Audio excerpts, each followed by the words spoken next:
നാദാപുരത്ത് KSRTC ബസ്സും സ്വകാര്യ ബസ്സും കൂട്ടിയിടിച്ചൊരു അപകടമുണ്ടായിട്ടുണ്ട്. നിരവധി പേർക്ക് പരിക്ക് പറ്റി. ബസ്സിൽ കുടുങ്ങിപ്പോയ KSRTC ഡ്രൈവറെ ഫയർഫോഴ്സ് എത്തിയാണ് രക്ഷപ്പെടുത്തിയത്. കൂടുതൽ വിവരങ്ങളുമായി നയൻതാര ചേരുന്നു. Nayanthara, good morning. ഇത് എപ്പോഴാണ് അപകടം സംഭവിച്ചത്? ഡ്രൈവറെ ഒരുപാട് ശ്രമകരമായ ദൗത്യത്തിന് ശേഷമാണോ പുറത്തെത്തിക്കാൻ കഴിഞ്ഞത്? ആർക്കെങ്കിലുമൊക്കെ പരിക്കുണ്ടോ? ഗുരുതരമായ പരിക്കുകൾ ആർക്കെങ്കിലും ഉണ്ടോ?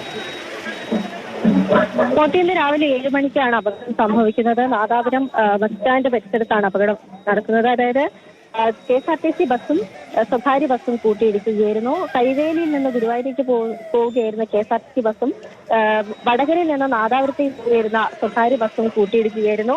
ഇതിന്റെ ആഘാതത്തിൽ ഇരു ബസ്സിന്റെയും മുൻവശം പൂർണ്ണമായും തകർന്നിട്ടുണ്ട്. KSRTC ബസ് ഡ്രൈവറെ സാഹസികമായാണ് പോലീസും ഫയർഫോഴ്സും നാട്ടുകാരും ചേർന്ന് പുറത്തെടുത്തത്. അദ്ദേഹത്തിന് ഗുരുതര പരിക്കുണ്ട്.